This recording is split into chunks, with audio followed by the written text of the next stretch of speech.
Breaking news tonight, what we've learned about charges being filed in connection to a shooting that injured a Lexington gas station clerk in September.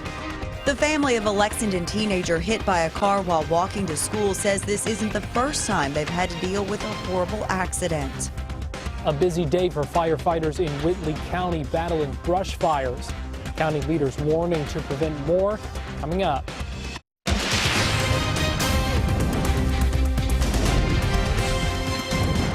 WKYT News starts now with breaking news. Good evening to you. Tonight, Lexington police charged a man in connection to a shooting that injured a gas station clerk more than a month ago. Police have charged 22-year-old Devarius Jones with assault. He was already in the Fayette County Detention Center on unrelated charges. Back on September 17th, police say Jones shot gas station clerk Charles Moore multiple times at the Marathon station on Lansdowne Drive. Moore was seriously injured but survived. Also tonight, police charged Jones for a robbery that happened at a Shell station in Lexington Green about 40 minutes before the shooting. Police originally arrested Jones in late September and charged him at that time with robberies at 2 Hibbett sports stores and a home invasion. Well, now turning our attention to the weather, the first day of November felt more like September across the Bluegrass. Many of us saw temperatures in the 80s. It was warm out there. It looks like, though, tomorrow's going to be pretty much the same thing, unseasonably warm temperatures. Let's check in with our chief meteorologist, Chris Bailey, and your no-wait weather forecast. Yeah, guys, another day that we're going to be flirting with record highs coming up across the region as we go into day 2 for the month of November. Late evening thermometers are down into the 60s in much of central Kentucky. One area that isn't, it's Bluegrass Airport. It just jumped 2 degrees for no reason. 55 into Danville, the current temperature there. Quite the contrast, 62 here at the station. We are dealing with some clouds across parts of central Kentucky as of now. But overall, we've got a big warm area of high pressure that is across the southeastern seaboard. Near record highs again coming up as we go into the day tomorrow. As you get this flow on the backside of high pressure, upper 70s and low 80s that will be coming your way. Then as we jump ahead into Thursday, a cold front is going to arrive. That front is still well off to our west. It does not have a ton of moisture with it. It does not have a ton of cold air behind it. It has a seasonal brand of chill. Dare I say it takes us to normal for November. For at least the first part of November, it may do just that as we go into the day on Thursday and beyond. Short term, though, tomorrow's forecast, upper 50s out the door, and again, upper 70s to low 80s. Into the afternoon with a partly sunny sky. A little bit of normal November is on the way. The hour-by-hour forecast has the new numbers for the entire weekend when I come back at 11:13. Thank you, Chris.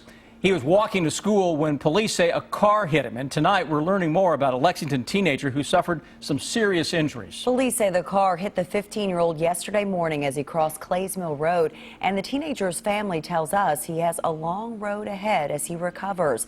WKYT's Caitlin Sentner has our top story at 11. He's been through so much. Mark Portwood, or Little Mark as his family calls him, is a fun-loving 15-year-old guy. Loved to be the jokester. Cut up with everybody. He's just like how his dad was. But Grandma says he's smart, too. He'd walk to Lafayette High School down Blue West Drive and across Clays Mill Road. The Lexington teenager was hit at this intersection on his walk to school, and unfortunately, his grandma says the call she got was like deja vu. His mother called me, and she was just, you know, Tina, Mark's been hit by a car, and they're taking him to UK. That's all she knew. And I just kept praying, you know, for not to have a brain injury. Because, you know, we've been through this. This grandma is now seeing her grandson in a hospital bed after seeing her son, Mark's dad, in the same place. His dad was in a car accident.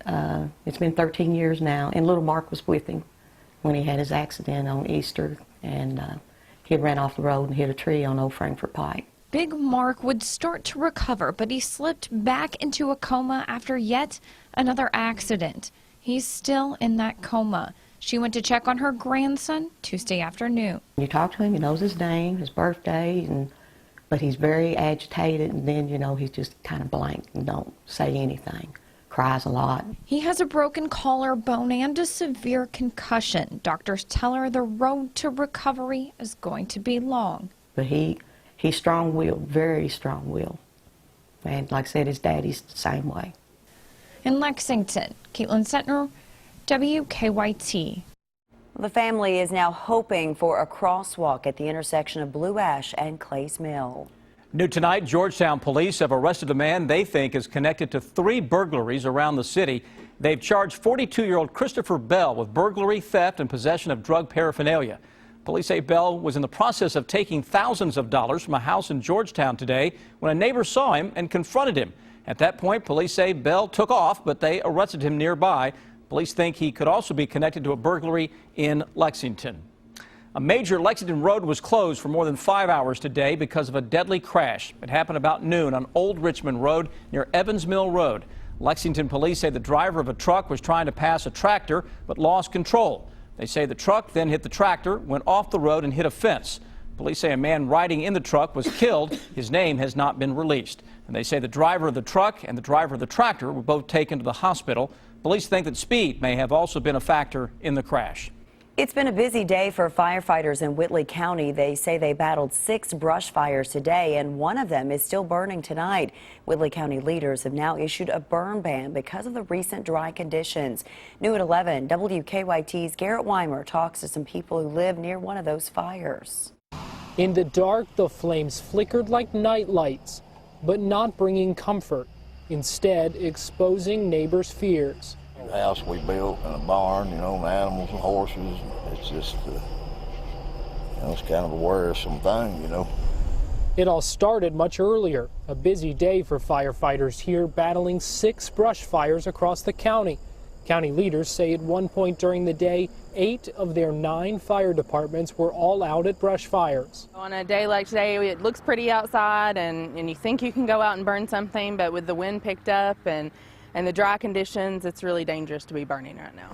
With leaves the only thing falling, the county put into effect a burn ban, trying to prevent more fires from starting. Here out Tackett's Creek, even from a distance, I can hear crews working on that fire. There's still a lot of smoke in the air. I can smell it, I can see it. But neighbors say earlier it was worse than this. They say they could hardly walk outside. Neighbors along Tackett Creek say they kept their eyes on the fire as the evening wore along. Dark smoke eventually blotting out a pretty sunset. At about 4:30 it started getting a lot worse, so I called back 911, and then the forestry came probably within 20 minutes. They say crews have done a good job controlling it, but they've already seen too much come too close. In Whitley County, Garrett Weimer, WKYT. Whitley County leaders say they don't expect to lift the outdoor burning ban before Thursday. New tonight, the Kentucky Transportation Cabinet says a large chunk of cement fell off a bridge along Interstate 64 in Clark County. It happened at the Mountain Parkway overpass. State highway workers say the cement fell into the median of the interstate. At last check, this was not affecting traffic in that area. State highway workers say they will be inspecting the bridge to see why the cement fell. With just 1 week to go until the election day, some new national polls showing the presidential race is tightening. Hillary Clinton and Donald Trump spent the day trying to win over undecided voters while also rallying the supporters they already have. Weijia Jiang has the latest now from the campaign trail. The former Miss Universe, who Donald Trump criticized for gaining weight, introduced Hillary Clinton at one of her 3 Florida rallies. I could not be prouder to cast my first presidential vote for Hillary Clinton. Clinton unleashed a scathing attack on Trump's treatment of women. Can we just stop for a minute and reflect on the absurdity of Donald Trump finding fault with Miss Universe? Who acts like this? And I'll tell you who, a bully. Clinton ignored her email controversy during Tuesday's appearances, but Trump seized on the FBI's renewed investigation at his rally in Wisconsin. She is likely to be under investigation for many years, probably concluding in a very large-scale criminal trial. President Obama defended Clinton in battleground Ohio, where she and Trump are tied. Has she made mistakes? Of course, so have I. The Real Clear Politics average of major national polls shows Clinton's lead is shrinking from 7 points 2 weeks ago to just 2 points with a week to go to Election Day. For any Democratic voter who have already cast their ballots for Hillary Clinton and who are having a bad case of buyer's remorse, you can change your vote to Donald Trump will make America great again, okay? Wisconsin is one of a handful of states where voters are allowed to change their ballot. Weijia Jiang, CBS News, the White House. And both Clinton and Trump are expected to spend most of their time during the next week in battleground states. An ordinance in a western Kentucky city is causing some controversy. Why people in the Amish community are upset about it in 9 minutes. And then how a community pulled together to help a Jackson County teenager badly injured in an ATV accident. Now, your hour-by-hour forecast with Chief Meteorologist Chris Bailey. All right, big area of high pressure across the eastern seaboard is doing some summertime dirty work here in the 1st of November. This big area of high pressure is situated right on top of the eastern seaboard. And look at where the winds, remember, kiddos, winds around high pressure go clockwise. So we're getting these winds, and this is a very impressive chart. Look how strong that onshore flow is on the east coast of Florida into the Gulf of Mexico, where that air really warms and brings that tropical feel all the way into the southeastern part of the country, and the warm stuff into the nation's breadbasket all the way into the Ohio Valley and the Great Lakes late this evening, with 60s, 70s, pushing close to 80 still at this late evening hour in parts of Texas. Changes, though, are showing up behind this front. Notice how the winds become northerly and northeasterly here around a little weak area of low pressure. Even here, that's kind of wimpy in terms of cool weather across the northern part of the country into the first few days of November. Late evening thermometers range from the 50s into parts of Danville and Monticello to mainly into the 60s for the rest of central and eastern Kentucky. How do we roll over the next few days? Well, we got a cold front that is on the move. That front gets into town on Thursday. We'll have a gusty shower thunderstorm with it, but if you're expecting a lot of rain with this, it's not going to happen. You're going to get scattered stuff. And then chillier air will follow this up, but keep in mind, chillier from 80s isn't necessarily true chill for November, huh? All right, Defender Radar Network, you've got some clouds showing up across parts of the region. Let's go hour by hour. Temperatures tonight hard-pressed in a few spots to drop below 60. That is absolutely absurd for November. Through tomorrow afternoon, upper 70s to low 80s. Again, you'll see some high clouds that'll be out there. Tomorrow night, winds are going to gust up. Thursday, winds are going to be pretty gusty. And we're likely to see temperatures spike into the mid-60s around noontime, and then drop as some showers and thunderstorms work on through. And by late afternoon and early evening, we're dropping it into the upper 50s to low 60s. So you're going to have to break the fall jacket out, maybe for the first time for some of you. We go into Thursday night, Friday morning, 40s will be around, and likely to see mid to upper 50s on Friday afternoon. Cooler across the east than across the bluegrass region, with gusty winds, but it's a chillier wind. And look at that drop in temperatures Friday evening. We'll be into the low 40s already by the time we go into the 11 o'clock hour on Friday. Typical 30s to begin the day on Saturday. How about your Saturday afternoon? 60 to 65 degrees into most areas. Winds will gust up a little bit. Chilly Saturday evening. That'll translate into some upper 30s and low 40s on Sunday morning. I told you we were going to break it down all the way through the weekend, each and every hour. And there's your Sunday afternoon. That looks absolutely spectacular with temperatures, again, low to mid 60s with a partly sunny sky. And a little added bonus for you this weekend, the clocks go back Saturday night. You're going to lose some daylight. That's okay. You're going to get a little extra hour of beauty sleep, and trust me, there are those of us that need each and every hour of beauty sleep we can get. That forecast, though, looks pretty darn good. It's not going to be as warm, but you're not going to keep getting 80s in November, all right? Yeah, something would definitely be wrong if that continues to happen. Exactly right. Tomorrow may be the last of it. All right, Chris, thank you. A well-known KYT journalist will soon be making a career change. Details in 8 minutes. Keep up with the latest news on WKYT.com. Join the conversation on Twitter and become a part of the WKYT Facebook family. Does it make a community safer, or does it discriminate? An ordinance in a western Kentucky city has become controversial. In 2006, the city of Auburn in Logan County passed an ordinance saying those who have an animal that leaves waste in public have an obligation to pick it up. In 2014, the city then added on to the ordinance requiring people to use catchers with large animals like horses to reduce waste in public. But people in the Amish community claim the ordinance unfairly targets them, and an attorney representing them now plans to challenge it in court. This ordinance was conceived of, drafted, and passed, and is now being enforced specifically to target and discriminate against this particular group of individuals. We feel like it's a very reasonable request. Wherever you are, where large animals are on the streets of the city, they wear these catcher devices. So far, there's no word on when the issue could be heard in court. New tonight, a federal investigation has been launched into conditions at the Boyd County Detention Center. The Justice Department says it's looking into whether prisoners were adequately protected from the use of excessive force and if the jail uses restrictive housing without due process. The government says this comes after some allegations were made at the jail. New tonight, a Mason County inmate investigators say walked away from a work detail is back in custody. According to the Maysville Ledger Independent, the Mason County jailer found 36-year-old Matthew Martin along Highway 9 late this afternoon. Investigators say he walked away from the Mason County Recycling Center this morning. He's serving time on a parole violation for forgery and receiving stolen property.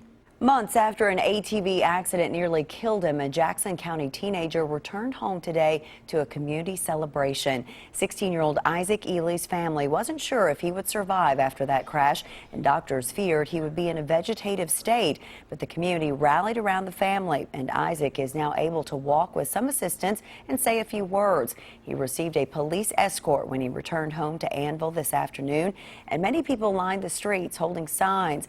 The Ely family says they appreciate all the help. We've been gone for more than 3 months, and there's just no place like home. And I feel like that Isaac will make continued progress. It's just a miracle. People in the community also helped build a ramp at the Ely home for Isaac's wheelchair just in time for his return home. And new tonight, the Clay County Fiscal Court has named an interim judge executive. Johnny Johnson will be the Clay County judge executive until Governor Bevin appoints someone. He's been a longtime magistrate in the county. Johnson replaces Joe Asher, who resigned yesterday. In August, a grand jury indicted Asher and former county road foreman Buford Jarvis on abuse of public trust, bribery, and possession of a forged instrument charges. Johnson says he hopes the governor appoints him. I would like to have it and see what I could do with it, move the county forward in the right direction. We need spec buildings, we need jobs here, we need better roads and water. And the governor is expected to appoint someone within the next 30 days. That person will serve until the end of 2018.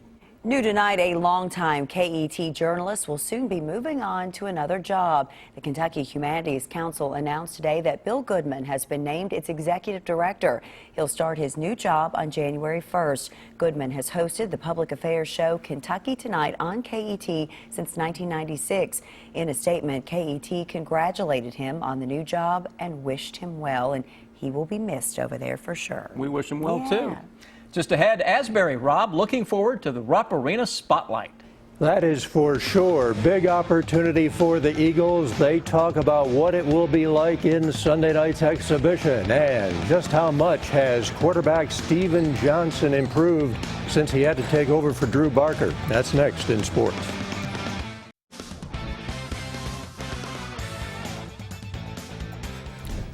The Wildcats looking to keep it going Saturday night as they come home to take on the Georgia Bulldogs in Commonwealth. The running game has been the key for the Wildcat offense, but don't forget about the improved play of quarterback Steven Johnson, who has been throwing the ball so much better. Eddie Grand says during the season, he hasn't had a quarterback improve this much. No, I think he really has. I think part of that growing process, I thought he took a huge step in the game, made a couple, we still got some things to clean up, but, he threw the long ball really well and made some big plays, and they were explosive plays, which obviously helps the run game. But yeah, I think in all my years of coaching, I think for a guy that really wasn't planning on coming in and having this much, being our starter, I think he has really improved a lot. So it is Georgia's Saturday night. Kickoff will be at 7:30 on the SEC network. The first college football playoff rankings coming out tonight, and no surprise at all that Alabama is up there at number 1. Clemson is 2, Michigan 3. Texas A&M, despite having a loss to Alabama, is ranked ahead of undefeated Washington. Louisville Cardinals are number 7, close calls against Duke, and Virginia had to hurt them. Sunday, John Calipari's team takes to the court against Asbury in the Cats' second exhibition. Asbury is the small Christian liberal arts school in Wilmore, and they're really excited about the chance of a lifetime. The Eagles can't wait to come out and live out the dream of playing the Cats in Rupp. So yeah, I'm going to be in awe. I can't deny it. We'll be in awe. The most these guys have played in front of is probably around 3,000. And so now you're going to be able to be in front of 20,000. There's no way to hold it back. You can prepare them for it. Tell them how it's going to be. You can show them film. You can pack the loosener here, and it's just not going to be anything near what they're going to see on Sunday. I plan to be a little bit overwhelmed. It's the opportunity that I've always wanted to play in front of a crowd like that, and to be in that kind of environment that the crowd is just wild and engaged. So it's going to be exciting to play there. I've always wanted to. And the exhibition game is Sunday night, 7 o'clock start. It will be televised by the SEC Network. According to the Herald Leader, a commitment for the UK women's team, Tatiana Wyatt, 6'1" forward out of Columbus, Georgia. She is rated a top 100 player in the nation. She is the 5th commitment for Matthew Mitchell in the class of 2017. EKU basketball will open its season next week. The Colonel's sophomore Nick Mayo, preseason All-OVC pick, and head coach Dan McHale said today that the offense will run through him. Mayo averaged 14 points per game last season, but that ranked 3rd on the team. The Colonels lost their top 2 leading scorers to graduation. We're going to be different. I think we'll score just as much as we did last year. This team is going to be based out of, obviously, Nick's low post presence. Yeah, we did lose a lot of scoring, but we got a lot of good guys coming in, like Asante Giss. He'll be a really good player. I mean, we have 2 seniors of Isaac McGlone and Jalen Babb that can shoot the ball. I mean, pretty sure Babb led the league last year in three-point percentage, so we still got some scores. And Game 6 of the World Series is now in the 9th inning. The Cubs scored early. They are on top 9-2. Addison Russell, a grand slam with 6 RBIs. Looks like Game 7 tomorrow night. We'll be right back. The Late Show with Stephen Colbert is less than 1 minute away here on WKYT. Tonight's guests include Mel Gibson. Our summer November continues tomorrow. And November to remember. Yeah. At least it's starting out that way. Today, 83 degrees. That ties the warmest record ever for the month of November with 1987. We'll be near another high from 1987 tomorrow. That's 82 degrees. A little cooler by the end of the week. Guys, this weekend's just seasonal. I mean, it's gorgeous, just a little cooler than where we are. I just noticed your clock going backwards. It's going back. Yeah, Yep. Caught my eye. Set it back. Thanks for joining us tonight. We'll see you tomorrow.